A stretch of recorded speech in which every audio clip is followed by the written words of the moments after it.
দুইটা মনিটর দিবা, এটা বলতে হবে কমিটির, এটার জন্য 1000 টাকা লাগলে আমার থেকে নিয়ে নিতা। হ্যাঁ, আমি টাকা দিলাম, আপনি ঠিক বলতে তো আর টাকা লাগে না। পাবলিক না কয় হুজুর, কয় ভাই দাওয়াত, কয় আলহামদুলিল্লাহ, কয় আমনের বাড়ি, কয় নাউজুবিল্লাহ।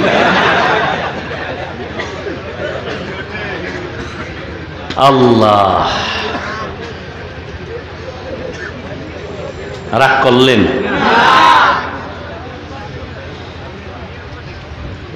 তো আমি যে আয়াত পড়েছি, আল্লাহ পাক রব্বুল আলামিন বলেন, ওয়ালানাবলুওয়ান্নাকুম বিশাইইম মিনাল খাউফি ওয়াল জুই ওয়া নাকসিম মিনাল আমওয়াল ওয়াল আনফুসি ওয়াস সামারাত ওয়া বাশশিরিস সাবিরিন। আল্লাহ বলেন, আমি মুমিনকে অবশ্যই পরীক্ষা করবই করব। ভয়ের মাধ্যমে, ক্ষুধার মাধ্যমে, সম্পদের ঘাটতির মাধ্যমে, জানের ঘাটতির মাধ্যমে, ফলের ঘাটতির মাধ্যমে, সুসংবাদ সাবিরিনদের জন্য। নবীজি বলেন, মাইয়ুরিদিল্লাহু বিহি খাইরান ইউসিব মিন। আল্লাহ যাকে বেশি মোহাব্বত করেন, ভালো জানেন, আল্লাহ তাকে মুসিবত দ্বারা পরীক্ষা নিবেন। যুবক ভাইরা একটু সহযোগিতা করবেন। কথা বললে তো আর এখানে বয়ান হবে না। শোনেন, বয়ান একটা পয়েন্ট বলতেছি, সবাই এটা পারলে লিখে রাখবেন, যেহেতু আপনার ভবিষ্যৎ। এই যুবকেরা, আবার সাউন্ডটা ডিস্টার্ব হইল কা?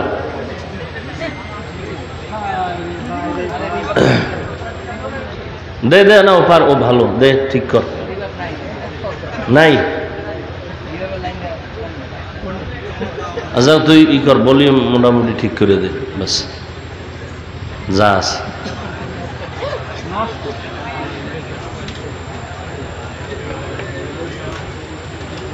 যুবক বাবারা, একটু ধৈর্যের সাথে বসি। আজকের বয়ানের বিষয় হলো ধৈর্য।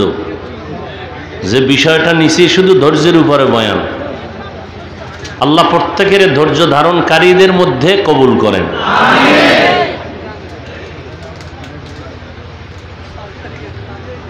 বয়ান, বক্তার বাহাদুরিতে কখনো বয়ান হয় না। এই কথাটা আজীবনের জন্য মনে রাখবেন, পারলে লিখে রাখবেন। যুবক ভাই, আপনি ডাক্তারি পড়েন, ইঞ্জিনিয়ারিং পড়েন, যাই পড়েন, জ্ঞান কিন্তু যদি আপনি সর্বোচ্চ সম্মান চান জীবনে, তাহলে আপনার চতুর্মুখী জ্ঞান লাগবে। ডাক্তার জাকির নায়েকের আলহামদুলিল্লাহিল্লাযী জাআলাশ শামসা ওয়াল কমারা বিহুসবান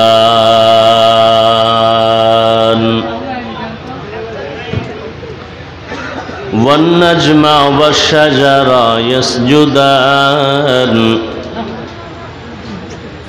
ওয়া ফাদ্দালা জামানান আলা জামান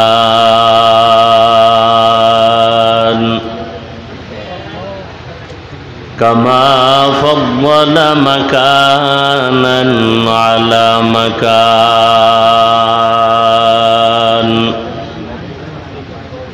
ওয়া ইনসানান আলা ইনসান।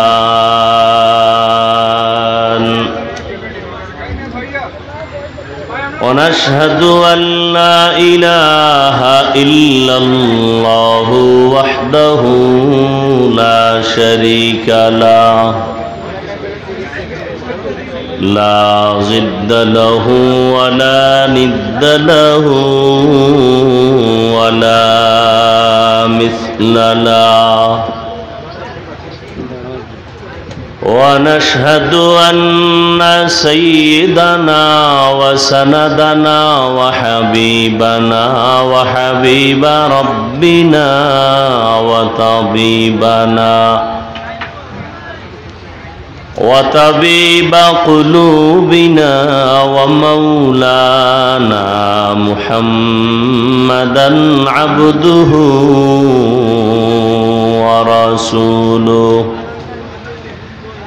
أرسله بالحق بشيرا ونذيرا وداعيا إلى الله بإذنه وسراجا منيرا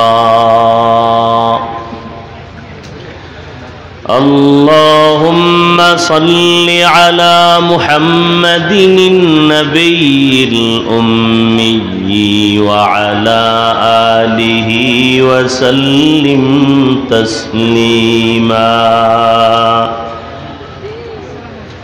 وبعد فأعوذ بالله من الشيطان الرجيم بسم الله الرحمن الرحيم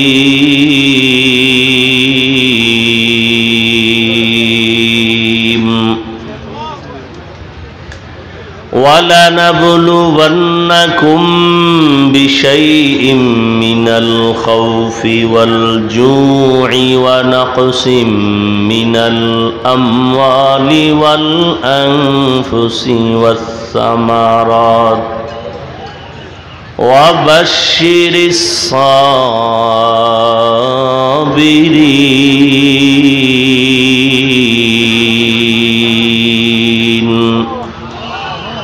وقال النبي صلى الله عليه وآله وسلم من يريد الله به خيرا يصب منه أو كما قال النبي عليه الصلاة والسلام صدق الله مولانا العظيم صدق رسوله النبي الأمي الكريم ونحن على ذلك من الشاهدين والشاكرين والذاكرين والحمد لله رب العالمين سبحانك لا علم لنا إلا ما علمتنا إنك أنت العليم الحكيم رب اشرح لي صدري ويسر لي أمري واحلل عقدة من لساني يفقه قولي دین کی سورج ڈوب رہی ہے ہم لوگوں کی سامنے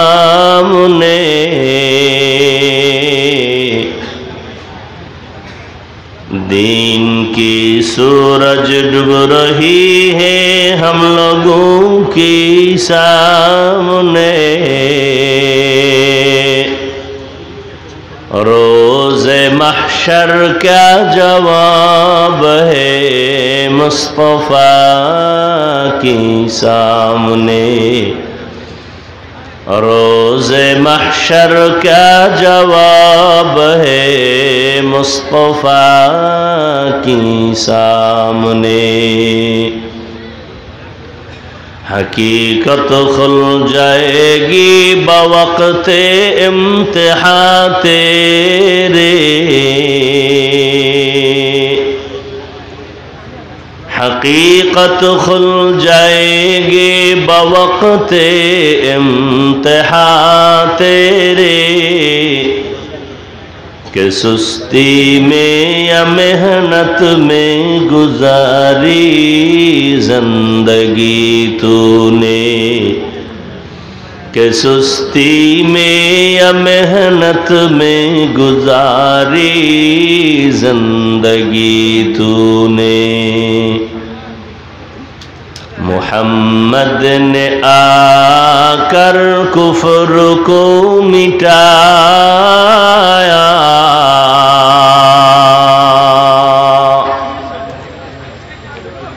محمد نے آ कुफर को मिटाया,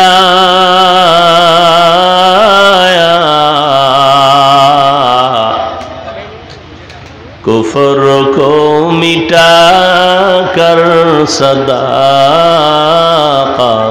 बताया, कुफर को मिटा कर सदाकत बताया।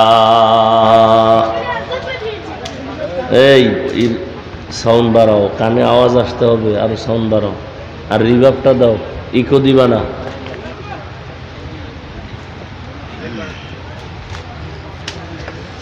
নরিংপুর পশ্চিমপাড়া যুব সমাজ ও এলাকাবাসীর যৌথ উদ্যোগে আয়োজিত বার্ষিক ওয়াজ মাহফিল 24শে মে 2024। মহতি এ মাহফিলে উপস্থিত মুহতারাম সম্মানিত সভাপতি জনাব গোলাম মুস্তফা সাহেব, প্রধান অতিথি জনাব লায়ন মোহাম্মদ হাম্মাদুর রহমান, অন্যান্য অতিথিবৃন্দ, হযরত উলামায়ে কেরাম, অত্র অঞ্চলের বিভিন্ন স্থান থেকে আগত আল্লাহ পাকের আশিকিন, জাকিরিন, শাকিরিন, মুহিব্বিন, মুরব্বিয়ান এজাম, কলিজার টুকরা আমার সমবয়সী যুবক বন্ধুগণ, স্নেহের ছোট ভাই, পর্দার আড়ালে মাইকের আওয়াজ শ্রবণরতা মা বোনেরা, আল্লাহ পাকের দরবারে শুকর,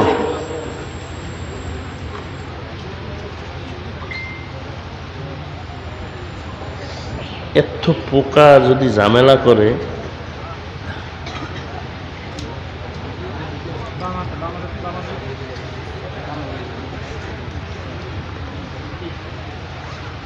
জঙ্গলের ভিতরে দিছে, তো নামও দেখলাম কি বন্যাবাড়ি, বন্যাবাড়ি। এলাকায় আর বড় মাঠ নাই। হ্যাঁ হ্যাঁ, মানে জীবনে একটা দাওয়াত নিছি আর যেন জীবনে নাই, এই কাম করে দিছেন নাকি?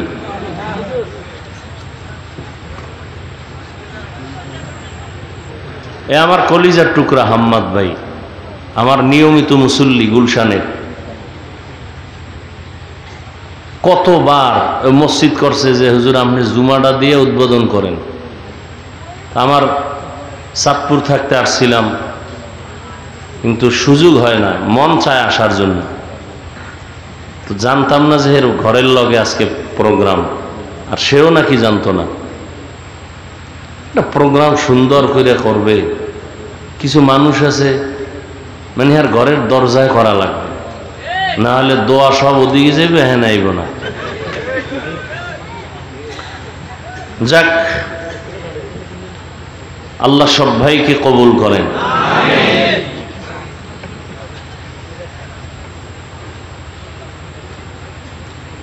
আল্লাহ পাকের দরবারে শুকর যে আল্লাহ পাক আমাদেরকে সুস্থ রেখেছেন। বিশেষ করে আবহাওয়া গরম হলেও মোটামুটি বসার একটা পরিবেশ, যদি প্রচণ্ড যে আবহাওয়া অফিস থেকে বারবার খবর দেওয়া হচ্ছে ঘূর্ণিঝড় বিভিন্নভাবে, প্রোগ্রাম তো নাও হতে পারত। আল্লাহ যে হাওয়ার মতো রাস্তা করে দিলেন, আমরাও যে আসতে পেরেছি, এটা আল্লাহর বড় দয়া, নেয়ামতের শুকর আদায়ার্থে দিল থেকে পড়ি আলহামদুলিল্লাহ। এই বাবারা মোবাইল বন্ধ করো তো, ধৈর্য রাখছো, আবার লাইটটাও জ্বালায় রাখছো।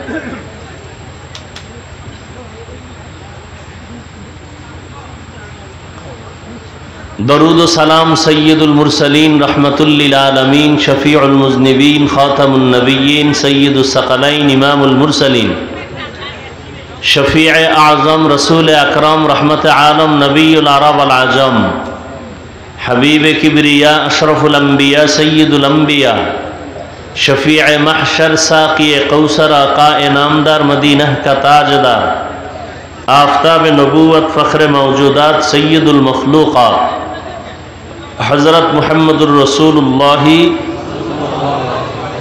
है ना आबार सबाई मोहब्बते बोलें सल्लल्लाहु अलैहि व आलिहि वसल्लमेर ऊपर सर्वोपरि शुकर जादेर अक्लान्त परिश्रमेर माध्यमे आज सुंदर आयोजन समय परामर्श अर्थ दिए दोया करे उपस्थित हुए মাইক লাইট প্যান্ডেলের ব্যবস্থাপনার মাধ্যমে সহযোগিতা যারা করেছেন, এলাকার যুবক, বৃদ্ধ, ব্যবসায়ী, শ্রমিক, চাকরিজীবী, বিভিন্ন শ্রেণী পেশার মানুষ, জনপ্রতিনিধি, প্রশাসন, উলামায়ে হযরত, আইম্মায়ে মাসাজিদ, প্রত্যেককেই আল্লাহ পাকে খেদমতের বরকতে দুনিয়াতে শান্তি, পরকালে চিরমুক্তির ব্যবস্থা করে দিন। প্রোগ্রামটা মূলত গত 17 তারিখ ছিল চাঁদপুর হাসান আলী হাই স্কুল মাঠে। কোথায়? যে প্রোগ্রামটা নিয়েছে ও চালাকি করছে। যখন খবর পাইলাম programme Hasan Ali high school মাঠে না দিয়ে দিছে, এখানে বলে দিলাম প্রোগ্রাম ক্যান্সেল। আমি জানি না যে এখানে দিছে, ও চালাকি করছে, পরে প্রোগ্রাম বাদ দিয়ে দিছে। পরে তো এরা নাকি পোস্টার কি করছে, মাদ্রাসায় গেছে, খুব অনুনয় বিনয় করছে। পরে বহু রিকোয়েস্টের পরে, না এখানে তো প্রোগ্রাম দেওয়ার কোনো সুযোগ নেই। এইরকম উল্টাপাল্টা করে আর মানুষ ধারণা করে অন্য কিছু।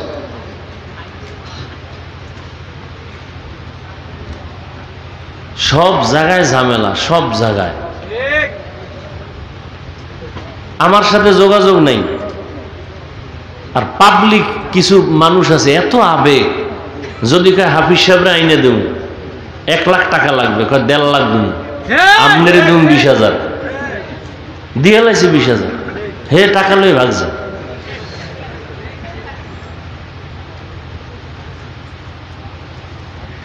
সেদিন মাহফিলে গেলাম শরীয়তপুর, শুনলাম 50,000 টাকা যার মাধ্যমে দাওয়াত দিছে ও নিয়ে গেছে। এবার বুঝেন।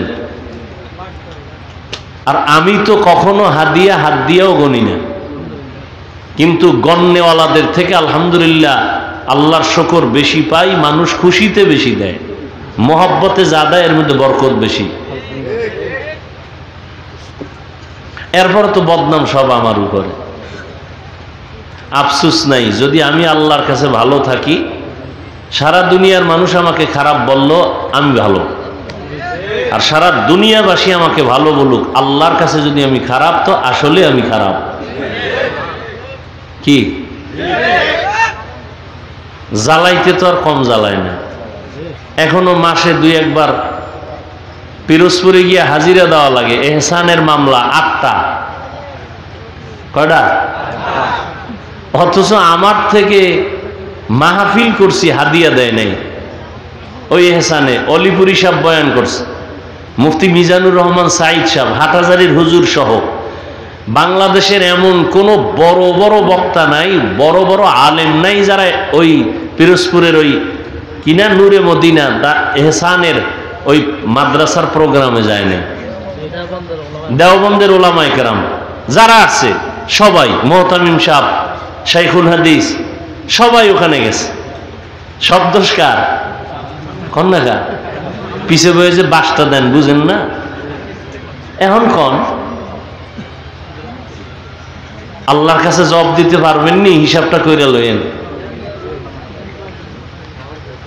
হায় হায়। এরপরে জেলা প্রশাসক, ডিসি, এসপি সবাই ওখানে গেছে, তাদেরকে সম্বর্ধনা দিছে, সেই ক্রেস্ট সবকিছু ওখানে বাণী সহ এগুলো আছে। তো দোষ সব আমার উপরে দিয়েও যদি জাতি ঠান্ডা থাকে, থাকুক। আমি আল্লাহর কাছে ভালো, ইনশাআল্লাহ। যত অপচেষ্টা করছে সম্মান কমানোর জন্য, আল্লাহ দিলে কে কমায়? আমার বউ মাইয়া ভোলা লইয়া কম জ্বালান তো জ্বালায় না, আর কি করবা? একজনকে বিয়ে বলে 5টা করছি, কি একটাই ঠিক রাখা যায় না? 5টা। আর এখন তো একাধিক বিয়ার বয়ান চলতেছে ধুমধাম, একটাই ঠিক রাখা যায় না। তো মানুষ বললে কিছু আসে যায় না, ফলাফল আসবে আসমান থেকে। কি এই যে এতগুলো মানুষ আসছে, কাউকে জোর করে আনা হয়েছে? কে পাঠাইছেন? বলেন আল্লাহ। মানুষের অন্তরে এই মোহাব্বত কে দিছেন? আল্লাহ দিলে আল্লাহর বিরুদ্ধে মামলা করো যে আল্লাহ এতগুলো মানুষের মধ্যে মায়া মোহাব্বত দিলা কেন এই লোকটার প্রতি? আল্লাহর বিরুদ্ধে মামলা করো। কণ্ঠ কার দান? এই ভাই সত্য কথা বলবেন, মানেন আর না মানেন, কণ্ঠ কার দান? তা আপনি কেন বলেন বাঁকা আঙ্গুল দিয়া? একটা কণ্ঠই আছে আর কিছু নাই। তাহলে আল্লাহর দেওয়া কুদরতি নিয়ামতের সাথে আপনি বেঈমানি করলেন না? মানুষ কণ্ঠের জন্য কান্দে, কণ্ঠের জন্য মানুষ আগ্রহী, কণ্ঠের কারণে মানুষ সম্মান, কণ্ঠের কাছে মানুষ দুর্বল। এটা আল্লাহর দেওয়া নিয়ামত। এখানে আমারও বাহাদুরি নাই, আপনারও বাহাদুরি নেই। আল্লাহ 1 সেকেন্ড লাগে কণ্ঠ নিয়ে যাইতে। নিয়ামত কার? আপনি যদি বাঁকা আঙ্গুল দিয়ে ঠোঁট বাঁকা করে কিছু বলেন, তো আল্লাহর নিয়ামতের সাথে আপনি গাদ্দারি করলেন না? কেন করেন এগুলো? কেন করেন? আজকে যদি কণ্ঠের আওয়াজে বেলাইনের মানুষ আল্লাহর দ্বীনের পথে আসে, এটা মুসলমানের জন্য বিজয় না? কেন আপনি বাঁকা ঠোঁটে কথা বলেন? কি আপনার স্বার্থ কি?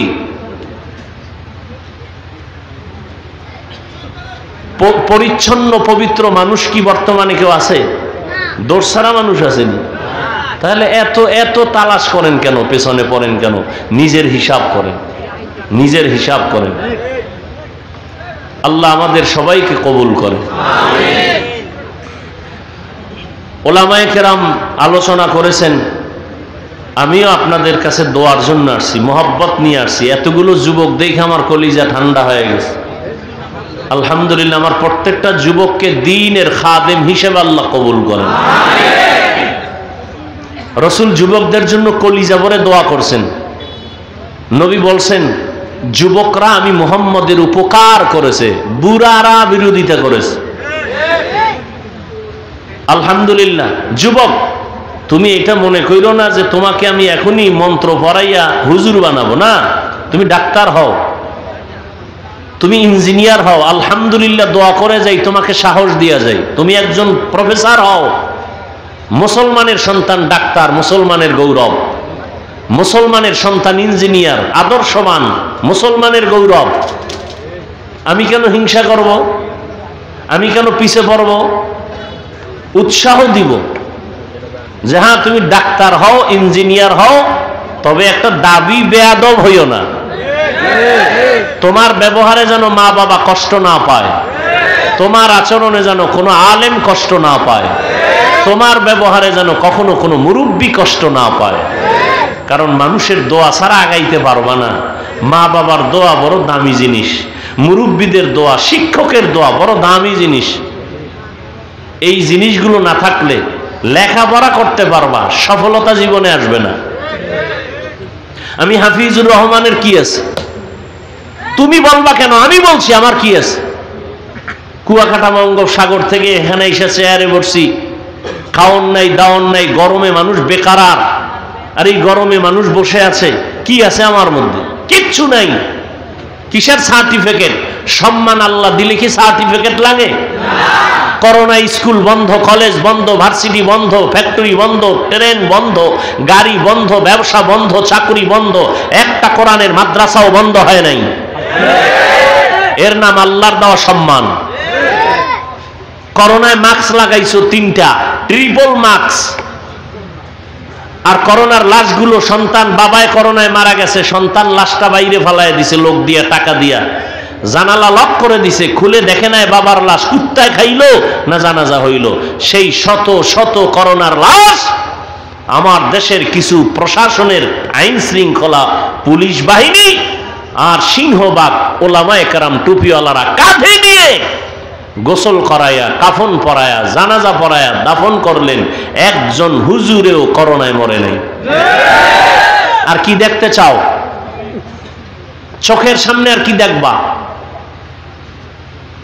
আল্লাহ দেখায় যে আমি সম্মান দিতে ডিগ্রি লাগে না, আমি ইজ্জত দিতে কোনো পাওয়ার লাগে না।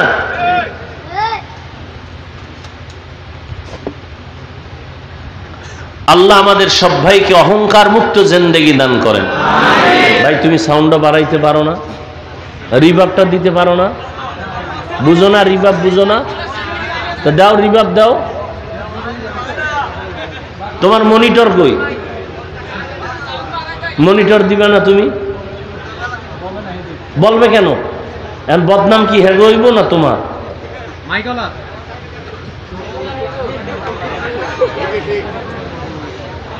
দুইটা মনিটর দিবা, এটা বলতে হবে কমিটির, এটার জন্য 1000 টাকা লাগলে আমার থেকে নিয়ে নিতা।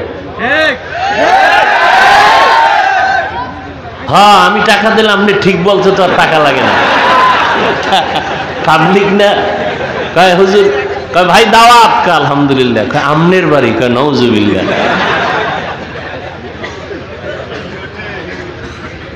আল্লাহ রাগ করলেন?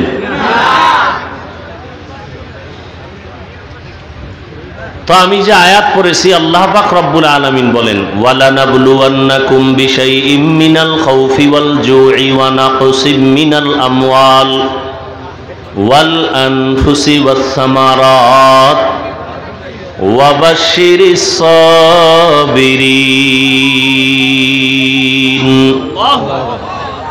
আল্লাহ বলেন, আমি মুমিনকে অবশ্যই পরীক্ষা করবই করব। ভয়ের মাধ্যমে, ক্ষুধার মাধ্যমে, সম্পদের ঘাটতির মাধ্যমে, জানের ঘাটতির মাধ্যমে, ফলের ঘাটতির মাধ্যমে, সুসংবাদ সাবিরিনদের জন্য। নবীজি বলেন, মাইয়ুরিদিল্লাহু বিহি খাইরান ইউসিব মিন। আল্লাহ যাকে বেশি মহব্বত করেন, ভালো জানেন, আল্লাহ তাকে মুসিবত দ্বারা পরীক্ষা নেবেন। যুবক ভাইরা একটু সহযোগিতা করবেন। কথা বললে তো আর এখানে বয়ান হবে না। শোনেন, বয়ান একটা পয়েন্ট বলতেছি, সবাই এটা পারলে লিখে রাখবেন, যেহেতু আপনার ভবিষ্যৎ। এই যুবকেরা, আবার সাউন্ডার ডিস্টার্ব হইল কা?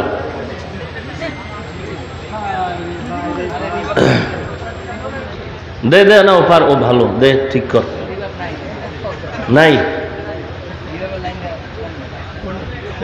আচ্ছা, তুই ই কর, ভলিউম মোটামুটি ঠিক করে দে, বাস যাস।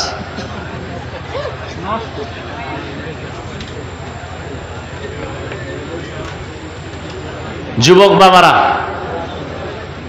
একটু ধৈর্যের সাথে বসি। আজকের বয়ানের বিষয় হলো ধৈর্য। যে বিষয়টা নিছি শুধু ধৈর্যের উপরে বয়ান। আল্লাহ প্রত্যেকের ধৈর্য ধারণকারীদের মধ্যে কবুল করেন।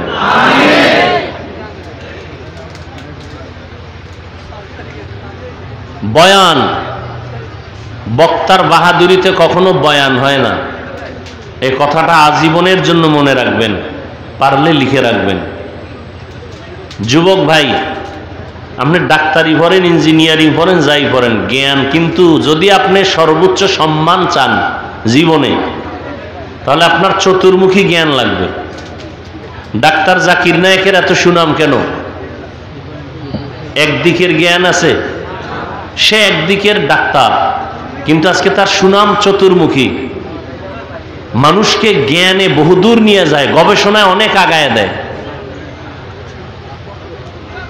ধর্মীয় লাইনে যথেষ্ট জ্ঞান রাখবেন, আর জীবনে যা কিছু হন, কোরআন শরীফটা শুদ্ধ করে নিয়েন।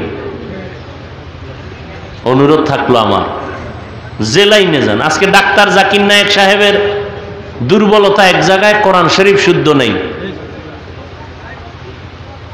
ওলামায়ে কেরাম এই দিক থেকে খুব পিছনে, খুব দুর্বল। এই বিষয়টা বড় কঠিন, যে কোরআন সহি নেই তো তার ইমামতি সহি নেই, বড় কঠিন। কিন্তু পয়েন্টটা, কোরআন এটা এমন একটা আল্লাহর কুদরত। হিন্দু, বৌদ্ধ, সমস্ত বিধর্মীরা এই কিতাবটাকে দিল থেকে সম্মান করে, আর এটার আওয়াজ শুনলে কেমন যেন অন্তর দুর্বল হয়ে যায়। কি মধু এটার মধ্যে আল্লাহ দিয়ে রাখছেন। অতএব কোরআনটা শিখবেন আর জ্ঞান অর্জন করেন। আর যে পয়েন্টটা বলতেছিলাম, বয়ান ভালো হওয়া খারাপ হওয়া বক্তার কোনো ক্রেডিট না, বাহাদুরি না। বক্তার এলেম আমলে বয়ান হয় না। বয়ান ভালো হোক বা যা হোক, আল্লাহর তো রহমত আছেই। বাকি জাহিরি ভাবে মূল বিষয়টা হলো শ্রোতাদের কলবের মোহব্বত আর আকর্ষণে বক্তার বয়ান হয়। এ কথাটা আজীবন মনে রাখবেন। জানি না আপনাদের অন্তরের কি হালাত আর বয়ান কি হবে জানি না। তবে অনুরোধ বারবার করতেছি, একটু অন্তত চুপ থাকেন। আর কোনো কথা যদি আপনি নাও মানেন, অন্তত সত্য হলে সমর্থন দিয়েন। আর ওলামায়ে কেরাম যারা আছেন, ভুল হলে এখানে আসতে সামনে এসে ধরায় দিয়েন, জাবিজ ভাই কথাটা ভুল, কোরআন হাদিসের আলোকে এখানে কানে ধরে সবার সামনে তওবা করে নিব। তাহলে আর সারা দুনিয়ার মানুষ ভুলের মধ্যে থাকবে না। আল্লাহ হাদিস এবং আয়াতের তরজমা বলে ফেলেছে, এবার কিছু ব্যাখ্যা।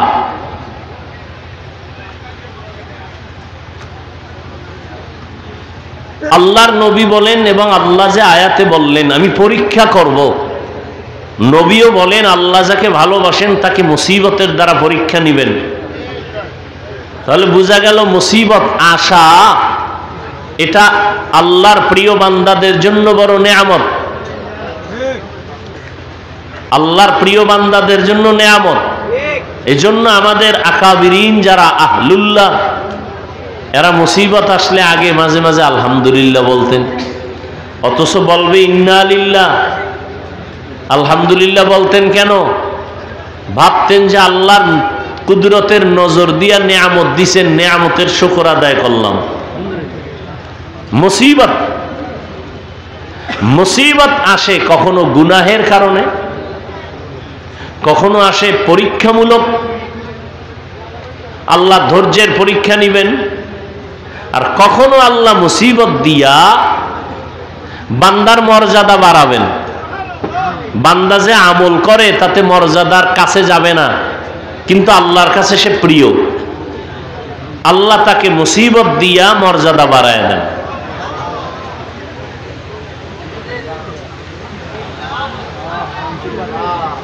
কি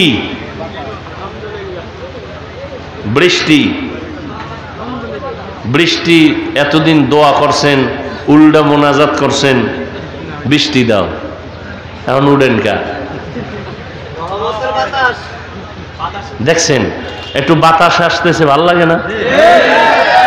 এই যে কইছি যে এই যে অধৈর্য শুরু হয়ে গেছে, ধৈর্যের বয়ান আমল শুরু। আরে ভাই আমি যতক্ষণ আছি অতক্ষণ থাকেন।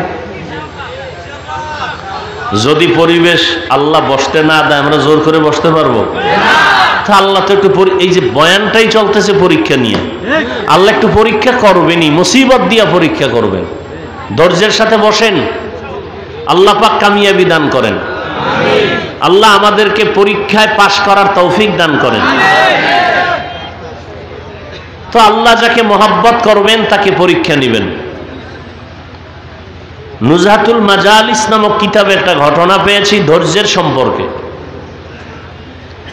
স্ত্রী বড় ভালো, বাবার সন্তান, মোটামুটি দিনদারি, আবেদা, স্বামীও দিনের পথে আছে ঠিক। তো একদিন দুইজন কথা বলতেছে, কথা বলতে গিয়া স্ত্রী একটু পরীক্ষামূলক জিজ্ঞাসা করলেন স্বামীকে, আমাকে কি পরিমাণ মহব্বত করো? স্বামী বলল, মহব্বতের চূড়ান্ত সীমানায় আমি তোমাকে মহব্বত করি, যার উপরে আর মহব্বত নাই। বলে তার নমুনা কি? বলে তুমি আমার মরণ, তুমি আমার জীবন, যখন যা চাও আমি দেওয়ার জন্য রেডি। খেয়াল করেন, স্ত্রীকে স্বামী বলল যা চাও তাই দিব। স্ত্রী পরীক্ষামূলক জিজ্ঞাসা করলো, হ্যাঁ যা চাই তাই দিবা? হ্যাঁ দিব। এবার স্ত্রী খাতে আমাকে তালাক দাও। এ কথা যখন বলছে, বলে এটা তো সম্ভব না। বলে তুমি ওয়াদা করলা দিবা, আবার সম্ভব না কেন? বলে না এটা দেওয়া যাবে না। তো ওয়াদা দিছো। দুইজনের মধ্যে বাকবিতণ্ডা, সমাধানের জন্য জমানার নবীর কাছে রওয়ানা। স্বামী আর স্ত্রী যাচ্ছে রাস্তার পার্শ্বে দিয়ে, হঠাৎ করে হোঁচট খেয়ে স্বামী বেচারা পরে পাও ভেঙে গেছে, কান্না শুরু করছে, আফসুস, পানি পড়তেছে। স্ত্রী বলে নবীর দরবারে যাওয়া লাগবে না, চলো বাড়ি। বাড়ি যাইয়া স্ত্রী বলে আমি যে তালাক চাইছিলাম ও কথা